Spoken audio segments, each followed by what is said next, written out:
Affordable at authentic na Japanese comfort food dito sa Mall of Asia. Check nyo na lang yung mga price sa comment section. Meron na silang 12 branches sa Japan, 3 branches sa Singapore, isa sa Vietnam at 4 na rito sa Pilipinas. Satisfied ang Japanese food cravings mo rito sa Tamoya Udon MOA. Nasa North Main Mall Building, malapit sila sa SM Hypermarket. Nag-order kami ng beef sanuki udon. Ganyan talaga ang serving nila kasi tinitimbang yung beef. Ganyan talaga karami. Fresh udon everyday, every 40 minutes dinidispose ang udon para ma-maintain ang quality. Panalo din ng beef curry udon nila.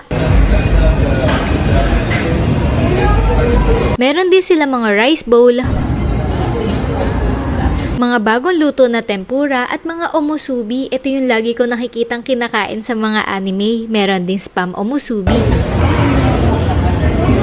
Kimuchi don na may malasadong itlog, chicken fillet na tamis ang hangang timpla. May katsudon na natural ang lasa, hindi ganun katamis ang sauce na kasama.